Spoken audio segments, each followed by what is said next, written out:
Thank you for joining us. This is Framework for the Family. I'm Bomani Tyhimba, and I'm here with Brian Howard and Zeke Adams, and we're exploring those things that make the family strong. And we left you with a cliffhanger question again. Not only we answered the question, what's the role of the husband in the marriage, in the family? And we left with the cliffhanger of the question, how do we get here? And so we're going to explore those topics today. But before we begin, remember to hit that subscribe and that like button. Thank you. Brian? How do we get there? Huh? How do we get there? Man, You're the expert. I don't know about the expert, brother. Like, Yeah, you're the expert, man. If I was, you would know it. But, I've been asking this for a long time. And I think, first off, one of the things we can do is just simply admit we don't know.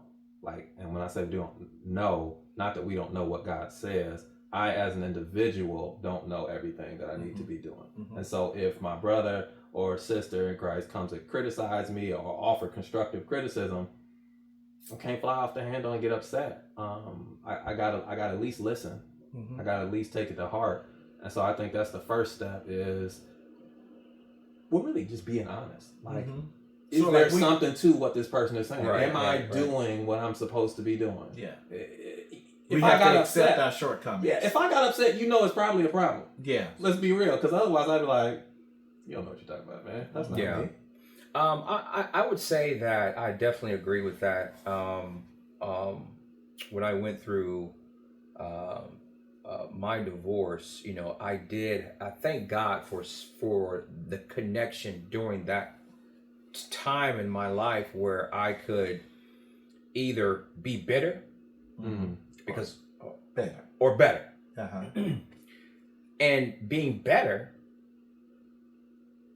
is the hardest role to take, because that is actually you looking in the mirror. Wow.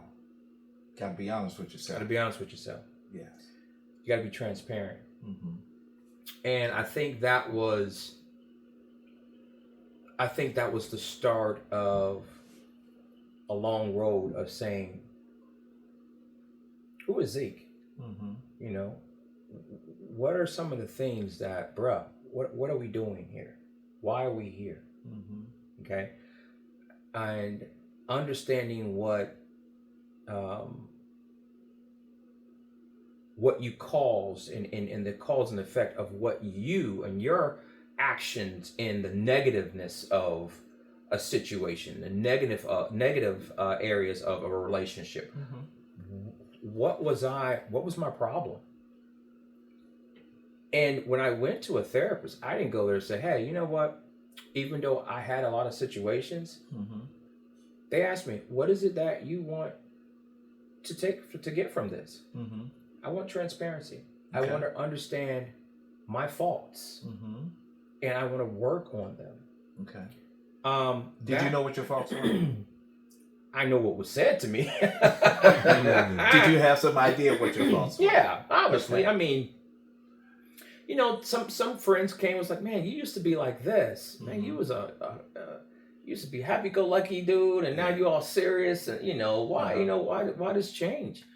And I had to take that and put that on the burner and say, you know what? There was a change in me. Mm-hmm. There was some issues with me. There was some things, and I need to fix it. Okay. Mm-hmm. All right.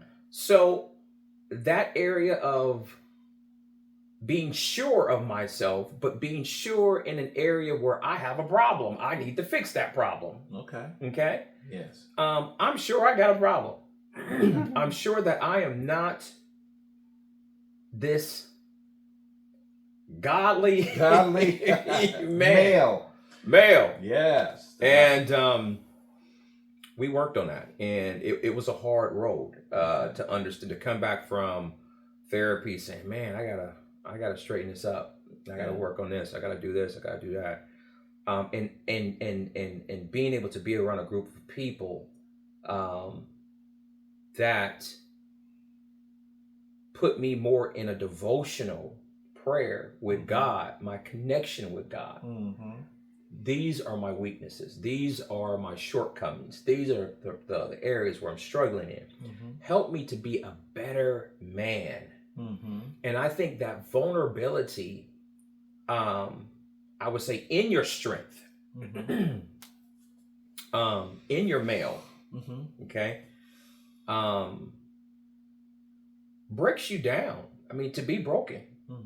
You know, I think, you know, to be in an area that you're broken and you're allowing God and you're allowing common sense, you're allowing the structure, and you are actively working on being a better person, it will guide you up to that godly male.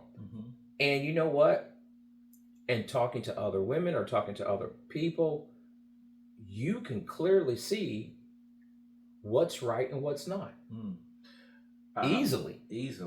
A lot more. I mean, if I would have just started jumping into dating or whatnot, I probably would have wound up right back in the same area because of my personality and because of my shortcomings. Okay. So you had to come to grips with, as you say, you don't know everything, right? And then accept that advice. Right.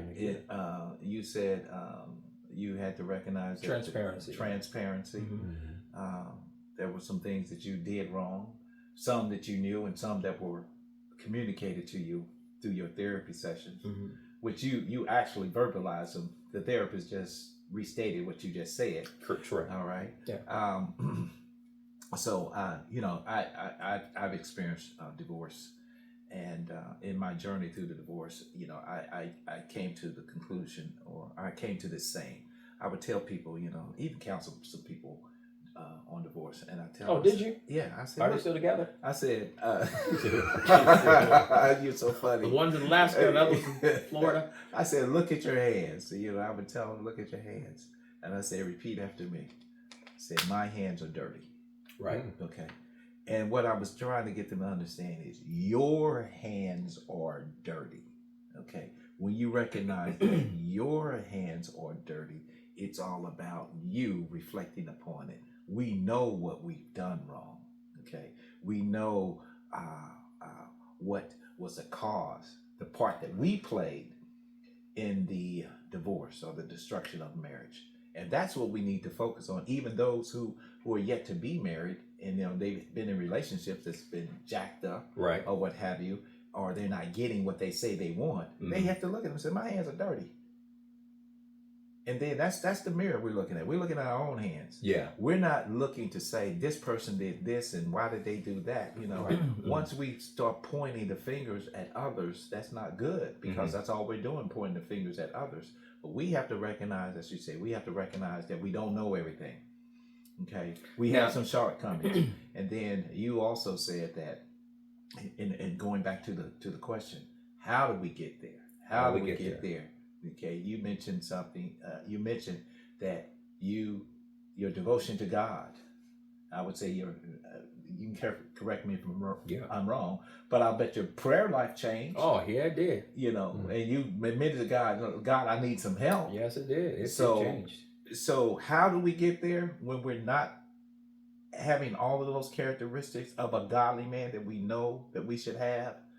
We have to have a stronger relation. We may have a relationship with God, okay? We need a stronger relationship with God. And the only way we're going to get that stronger relationship to God is start changing our habits, our daily routine, and what we're doing. And we have to be serious about it. You know, Proverbs 3, 5, and 6 says, trust in the Lord with all your heart. Lean not to your own understanding. In all your ways acknowledge him, and he shall direct your path. Yeah. We would all raise our hands and say, you want God to direct your path? Oh, yeah, absolutely. Well, trust in the Lord with all your heart. Lean not to your own understanding. In all your ways acknowledge him, and he shall direct your path. The Message Bible says that I don't know everything. Okay? So we got to trust in God. And that means we got to be serious about our relationship and devotion. We need to have a strong prayer life. We need to study the Bible and all those things that are in the Bible that are giving us direction. The manual, as I said earlier in our last podcast, that manual has things that we should do, And in order to do it, we have to start doing it, studying it, and living up to it. And that's the hard part. That is very. That's the hard part yeah. for us, because that means we have to strip ourselves and rely totally on God. Yeah, totally. Yeah. Now, I'm going to say this. I think that that particular journey was a hard journey. Mm-hmm. I do feel like I am in that particular area where I feel that where my situation is coming from having these problems and all that. I really do feel that God has answered a lot of my questions, my hurts, my pains, the identity. I feel that the transform, and it was a long road for me, but I think it transformed me into a person who's aware. Okay. Have you arrived at the destination you need to be? If I said I did, would I be more of a narcissist? Would I have an ego? if I said I did? Have you are you gonna look at me? Have you arrived at the destination? Are you asking me that question because how do you feel, Z? Are you asking me? I'm asking you. Have you arrived at the destination? So if I said I've arrived at that, I take you at your word, man. okay. Well, y'all ain't gonna go outside and be like, man, this dude. Have you arrived at the destination? I feel like I have. Okay. I mean, and I'm gonna say that because I feel that God has given me confidence. Yes. To understand myself. And to understand the tools that I didn't have. Okay. Understand the tools that I didn't have.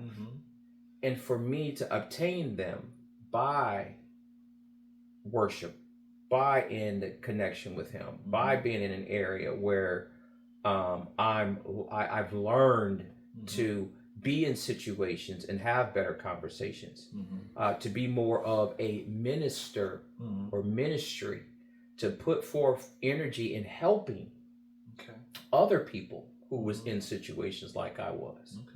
And to be transparent. I think a person who, oh man, I'm this perfect person, but they're not going to tell you all of the situations. To be transparent. Hey, I was there. I know exactly I know the mess that I was in. I know the trauma that I gave myself. I know the projection, the negative projections I know it all. Yeah. This is what I went through. And my journey was this. Everyone's journey is not like mine. But to get to a point where being that male or being that person is still work in progress. Okay. Okay? All right. So you're still on the journey. I'm still on a journey. Well, here's the thing, hang on. Let me clear this up because yes. I just want to make this make it clear. I'll make it clear. Yeah. Stop looking at me like that. But anyway, you say you arrived. Yes. Yeah. I mean, I feel like I'm in an area far from where I used to be. Okay. I've arrived in a different area. Okay. Let me clarify that. You've reached a different plateau. Okay. And I still have some ways to go. Okay. So let me clear it. Yeah, I know the way you was looking at me. I need to.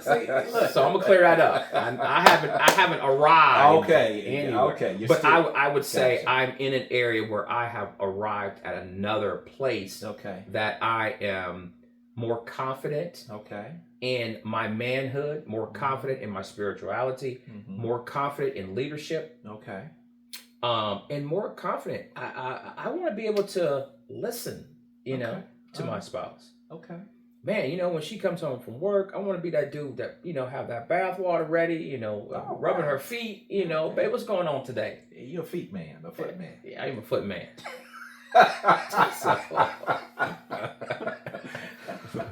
This is all about me, but anyway.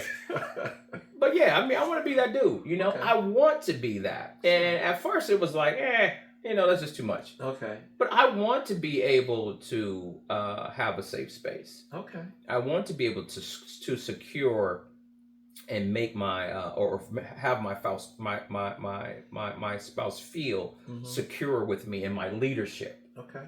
All right. Not just out here and I love the Lord, but I'm confused. I have this indecisive. I have this behavior. I have this situation. I have all of this mess, but I love the Lord. Yeah. Yes. You know, But you really don't. You know what I mean? That's truthfully, to be honest. yeah, Brian, you look like you have something that you Well- want to add. You want to jump right in.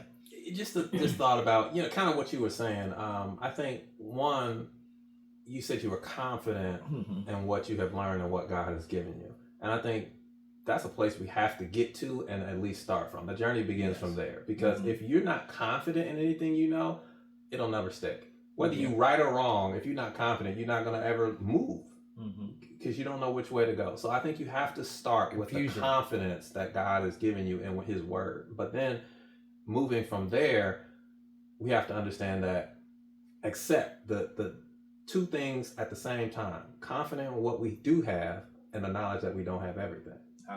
So it's okay to say I've arrived, so to speak, because I had goals that I set for myself. I wanted to be better at this. I wanted to stop doing this. I did these things. I've arrived. You've arrived. But I'm not done. You're not done. It's not over. I still got I got more of a person to evolve into, right? Yes. And just quickly, we usually talk about perfection, and we talk about it from a Greek state of a viewpoint, and there's like absolute perfection, right? Like, and the Bible tells us there's nobody perfect but God. Yeah, but I'd say God perfection. No. But the Hebrew have a version of perfection that's cyclical. He said, once you live up to everything you know, you're perfect. But then guess what?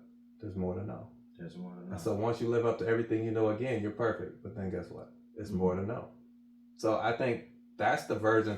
I don't know if anybody really talks about that kind of stuff, but that's where we need to be. It's like, I'm doing everything I know to do that's in front of me. Believe when I get there, God gonna drop something else in front of me. Yes. You know what I mean? True. So what is the Zeke today? How is the Zeke of today different from the Zeke back then? Attitude, man. I would say there was a lot of things. Okay, you heard him. He said there's a lot of things.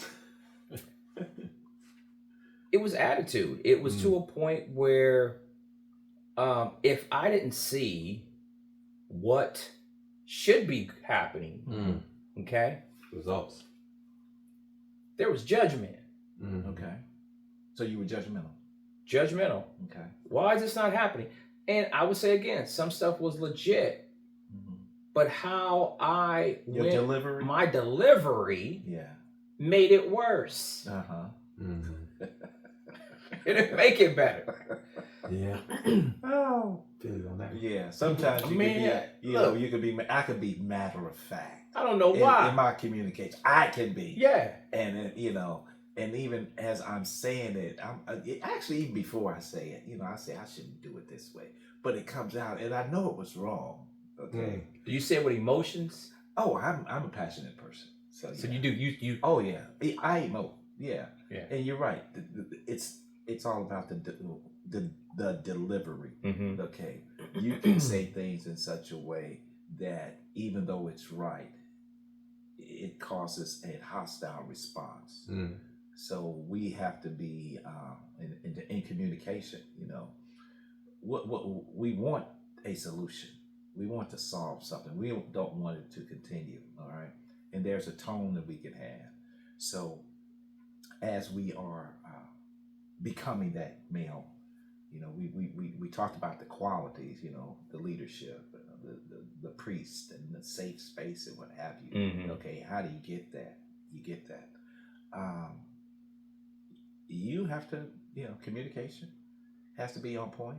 Okay, man. You have to. That's big. Communication. Absolutely. As men, we have to be the godly man that we know we should be. And what we don't know, we need to ask God for some help.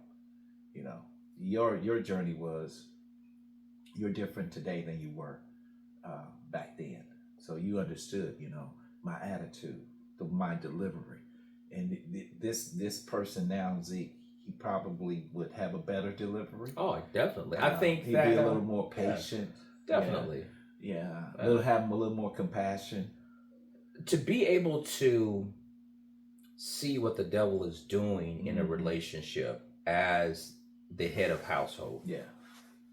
You understand that Satan hates a marriage. Yes. There are things that we have to look at in not just the fleshly form, but in the spiritual form. Mm-hmm. He is there to destroy what God has joined together. put together. Yes. You know, he didn't go on the other side of the Garden of Eden and said, I'm going to make Eve. Mm-hmm. Eve was right beside Adam being made from his rib all the way to her form. Mm-hmm. He made Eve. Mm-hmm. They were together. Right. She was in there. She was in there. Before God took her out. Yeah. All right. And I think Satan has a hatred towards that. Mm-hmm. And us as men, or the men of the household, Christian men of the household, we need to understand the principalities that comes against our household as men. Mm-hmm. And we can't allow our emotions to take us off of our watch. Mm-hmm. You know, if my wife coming at me with some stuff that's, I'm like, man, what's the purpose? You know, I don't understand it. Mm-hmm. And we're not really seeing eye to eye. I need to understand, God, you know what is it that I should be doing at this point? Mm-hmm. And for me to understand that is really not her. Mm-hmm. That is Satan Mm-hmm. using our distraction in our communication. Mm-hmm. And me as the head of household, as that man, Mm-hmm. should be able to say, hey, let's step back. Mm-hmm. And nah, we got to deal with this now. then I would say this. What is it You know what it is. that we need to do I got a to question make on that. this work? There should always You're be... going to be talking like that? Huh? So you're going to be talking like that all nice and sweet and stuff? Me? Yeah. Am I going to be talking nice and sweet? I've come to that conclusion, man. I mean, it's like, it's not worth it. Yeah, sure. Okay. It's not worth And it. that's the Zeke today. Yeah. As opposed to Zeke. It is not worth the Zeke it. back then would have been like... I would have escalated right with her. Yeah. We would have just rolled that roller coaster straight on up in the air, you know, It and came down fast. Nah. So it's not like that today. And I think that the awareness of the Christian walk as a male should be more in as an eye opener of how Satan uses situations, our children, our wives, our work, to take us off of that leadership, to take us out of these areas, to make us vulnerable, to make our self-esteem vulnerable, okay, to snap our connection with God. You know, so we have to have that awareness to understand marriage is a sacred. Well, I'll go back to that from the first part. It's sacred, and Satan hates that. So we have to be aware as godly men to understand that, and to be able to utilize that blueprint in creating our tactics on how we're going to defeat these situations in our marriage. You know, so on that right there, let me jump in on that. How do we, and this is a question, honestly, you know, we've been painting this picture like, okay, this is what a godly man should be. This is how you should approach marriage. And if you're not married, you got some leeway. You can get yourself together. You can do whatever. But if you are married and you haven't been doing the right thing, especially for any period of time, or don't even put blame on it, it's just the relationship has not been coming together as it should be for any period of time. And then you got the weight, so to speak, of this antagonistic relationship that you're in. And now you're saying, well, we need to make a change. And it's easily said, but it's so difficult to do, especially like I heard you say, like how you have changed. And I think that's great only partially it seems to me that once you put some distance between you and that situation, it was like you were able to get a breath and then really focus on doing that work. Oh, I see what But you're saying. I don't want to get a divorce. Mhm. I don't have anywhere to go and take that breath. I need to do it right now in the middle of this In the situation. middle of How do I do heat. that? Mhm. How do I get that done? Humble yourself. Man. Yeah, and Go ahead. go ahead. Are you? Well, I was just gonna say, like, and I understand there's a lot of words we can throw out and say this is what the Bible says, do that. Yeah. But I need like In I practicality. need like guidelines. Give me some principles I can put in place. Give me some strategies I can employ. Mhm. How do I humble myself in that situation? What should I be doing so that I can diffuse the situation and move forward without losing my mind, without my wife losing hers, Sure. without, you know. Yeah. In reality, you're right. We can speak of scriptures and stuff like that. In reality, practicality, how do we do it? I mean, I can say stuff, Right. but if I examine my life, I haven't followed my own advice. One, I did say humble. Mm. So if there is a situation where it's getting heated and what have you, Yeah. somebody has to have some sanity. Somebody has. Somebody has to have some sanity, and man, we are the stronger, masculine type. Our how we exercise humility and humbleness. I just have to eat our, we just have to whatever we Eat that want to humble do. pie. That's just Yeah, like go ahead. Choke on it. hey, let's just take a breath right now. Don't do it. Let's take a breath down right now. We're not going to get anything solved in this manner and what have you. And you got to keep saying that because it's sometimes there is an immediacy to deal with this situation, okay, on both parts, no, we dealing with this right now. Both men and women have said that, okay, and it's hostile. Somebody got to step in and say, what, we may want to take a pause right now. And if it keeps coming back, baby, we may want to take a pause. You just got to keep, baby, we may take a pause right now. But I'm dealing with this right now because you blah blah blah blah blah. Baby, you got to take a pause right now. Take a pause. 5 minutes, and part of that is setting some framework prior to you getting to that point. Okay. Prior There to you go. you got to have That's some truth. safe words, reminder words. Yeah. Wow, yeah, I see your face getting all scrunched up right now. Yeah. The only thing, I'll say one, and it's hard. One of the only things that can intervene into that situation, you have already had a discussion. Hey, when it gets too heated, we're gonna say this. Okay, we're gonna say this. Hey, whatever. I don't know, octopus. Yeah, and we need to move. And we need to step away from it. But that only happens. That only happens if you've actually had that discussion beforehand. Right. So there's some there's some boundaries and some things that we have to do even before we ever get to that argument. Okay? Right.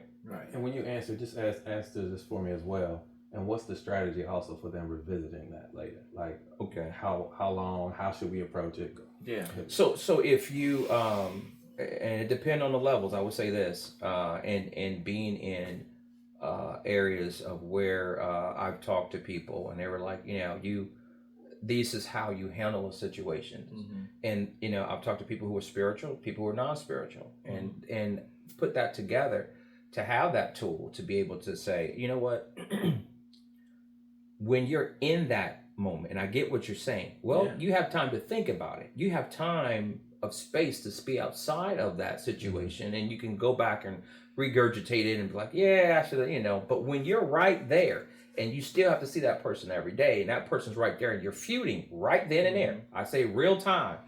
Yeah. Is it worth, what is better, your happiness or being in a situation where you're escalating anger? Or winning the argument. Yeah. Winning the argument. Or winning the argument. Yeah. Do you want to be right or do you want to be fair? Which, right then and there, when you're in that battle, it's like, do you want to be in an area, because you're going to be with that person, that's your spouse. You can't, they're not going anywhere. Do you want to be at this where you can sit down with her and eat a bowl of ice cream? Or do you want to be the winner and feel like you won something? Yeah. And she is Put now arsenic in your ice cream. Yeah. But yet you have this cold wind coming behind you, Right, and you're like, man, I won that battle, but something's brewing. Yeah, Something's reforming. Right. You know, in the background, and you have to look at that real time, which is better, and then be able to, I say tools, be able to de-escalate. One thing that Bomani said that was just, I would say that is one of the things that that was with me. That was one of my cores that I gravitated to, is to be able to know how and be aware and be awake as a man, as a leader, to be able to diffuse a situation, de-escalate it before it get to that point. Emotions. I'm gonna take some notes, man. I'm gonna apply this stuff tonight. Emotions, bruh. Emotions. We allow emotions. Some of us, and I would say, let me not say some of us. I would say with me, emotions is more, I would say, of a trait that is unstable. People get married because of emotions and that foundation. When angers, or when people are get into a anger thing, you're emotionally irritating. You're irritating me. Okay. What you're saying is wrong. That irritates me. That's an emotion. And to understand how to defeat and apply structure instead of emotion is where I felt like I stepped up as a better man to understand, you know what, I'm not going to put my emotions into this, because I might say something, or I might get to a point where I might escalate the situation, an argument, because of my emotions. And 9 times out of 10, after that argument, you'd be like, man, I shouldn't have said that. Yeah, all the time. Man, maybe I could have handled that a different way. Maybe I should have. Maybe I could have just could have tabled it. But yet she struck my emotion, and I reacted. Type of way. I felt a type, and my emotions came out. As men, we have to again be awake and understand our leadership in the family, our leadership as that connection with God, for him to understand. I always will say, be awake. That means I know what the devil is trying to do. It might not be this day, it might not, but it's going to come. But once it comes, I'm prepared mentally. My connection with God, I'm scriptured up. I know I have my shield. And it's not to a point where my shield is the war. My shield is the peace. It's the peace. Right. So in marriage, are arguments counter to being in a safe space? Depending on how you define argument. Yeah. You can disagree. Sure. I'm about to say, and be passionate about your disagreements. Okay. Yeah. But if it slips over into attacking and being hostile in a toxic environment, then you've gone too far. Right. Yeah. That's a good distinction, because arguing does not necessarily mean it's something negative or it's hostile. I think arguing is negative. I think a disagreement is more of an area where it's more positive than arguing. I think a disagreement, whether or not I left the toilet up and the toilet seat up, and one of the kids went in there and they left the toilet seat up, and she fell in. Well, here's what I say. And she came out, Yeah, there are different levels of arguing. Yeah. Okay, like, in a courtroom, attorneys argue their point. It's not a I hostile, understand that. antagonistic change. So when we hear argue, it's about what type of argument are we talking about. So argument in of itself, arguing in of itself, is not a bad thing. It just depends on what's your delivery in that argument. I disagree. So I know you disagree. I think argument, even saying the word argument Mhm. brings anxiety to a situation. Yes. I think a disagreement does not bring anxiety. Once Okay. you get anxiety Mhm. in and saying where we're arguing, that is more of a tense, more of It's a standing hostile standing exchange. your ground, Sure. and that can escalate your emotions, anxiety to get to an area where it becomes negative. Okay. All right. So in that sense, I would agree with you. That's not a safe space. No, it's But disagreements in a marriage, yeah, you still can have a safe space. you can have and it's gonna happen regardless. So you It's gotta gonna figure it out. Yeah, right. yeah. figure So it out. whether you're arguing and it's hostile, or you're having a disagreement, it's it's in the realm. The thing is, you're gonna have some disagreements in your marriage. right. All right. And how do you do those things? Going back to the question at the beginning of the podcast. In the previous podcast, we talked about what is the role of the man. We said he's the priest. He provides the safe space. He's the provider. He provides emotional support. He loves his wife. He's the breadwinner. Mm-hmm. Okay. And then we ended that discussion and said, well, how do you obtain those qualities? How do you do it?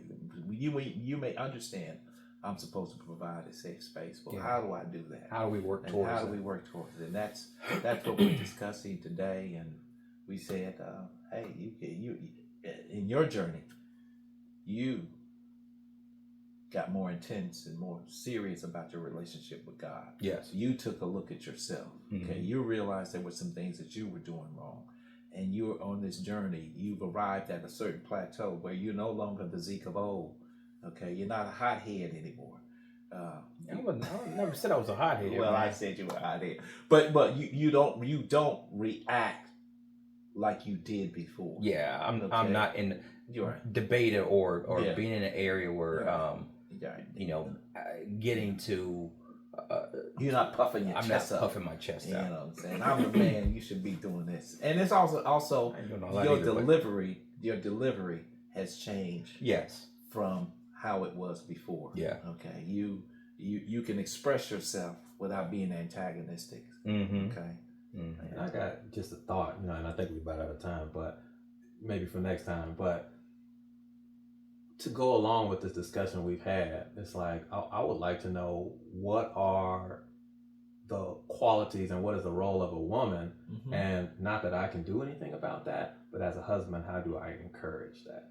Oh wow. So are we gonna invite a woman in? Yeah, I mean, you know, You boy. Man. how we got to do We it. are cliffhanger again, folks.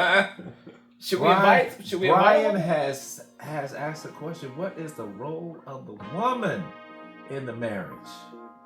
And we're gonna deal with that the next Lord time. help Lord help us, because you know what? I'm already saying I'm starting to sweat. I can't speak for the woman. We'll let a woman give her take on that. So maybe we're gonna invite someone on the next podcast. Remember, this is Framework for the Family podcast. I'm Bomani Tyhimba. This is Brian Howard, and this is Zeke Adams, and we're going to join you next time on our next podcast. But before we leave you, I want you to hit that like button, hit that subscribe button. Thank you. See you next time.